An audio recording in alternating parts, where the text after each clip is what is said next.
మహాభారతంలో ఉన్న ప్రతి కథలో ఒక రహస్యం ఉంది. కానీ ఈ కథ మాత్రం ప్రేమ, శాపం, విధి 3 కలిసిన కథ. అది ఎవరి గురించో కాదు. భీష్మ పితామహుడు తండ్రి అయిన శాంతనుని గురించి. శాంతనుడు సాధారణ వ్యక్తి కాదు. అతను పూర్వజన్మలో మహాభీష్ అనే ఒక రాజు. ఒకసారి బ్రహ్మలోకానికి వెన్నెల మహాభీషుడు దేవతల మధ్యలో ఉన్న గంగను చూసి ఇష్టపడ్డాడు.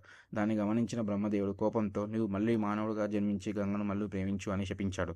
ఆ శాపంతో మహాభీషుడు తిరిగి భీష్మ తండ్రి అయిన శాంతనుడుగా జన్మించాడు.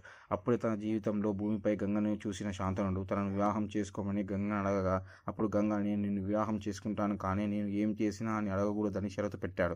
శాంతనుడు గంగపై ఉన్న ఇష్టంతో వాటి షరతులను అంగీకరించాడు. రాజు శాంతనుడు గంగాదేవిని వివాహం చేసుకున్న తర్వాత వారికి పుట్టే ప్రతి బిడ్డను గంగాదేవి నదిలో వదిలేస్తూ వచ్చేది. ఇది చూసిన శాంతనుడు చాలా బాధపడ్డాడు. కానీ గంగాదేవి పెట్టిన షరతుకు కట్టుబడి ఏమీ మాట్లాడలేదు. అలా ఒకరి తర్వాత ఒకరు 7 మంది బిడ్డలను గంగాదేవి నదిలో వదిలేసింది.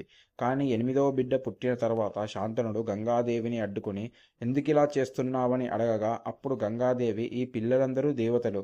ఒక శాపం వల్ల భూమిపై జన్మించారు. వారికి త్వరగా విముక్తి కలిగించాలని పుట్టిన వెంటనే వారిని నదిలో వదిలేశాను. కానీ ఈ 8వ బిడ్డ విజయవంతంగా ఉండాలి కాబట్టి అతనిని నేను తీసుకొని వెళ్తున్నానని చెప్పింది. ఆ బాలుడు ఎవడో కాదు, కౌరవ పాండవ యుగంలో అద్భుతమైన యోధుడు భీష్ముడు.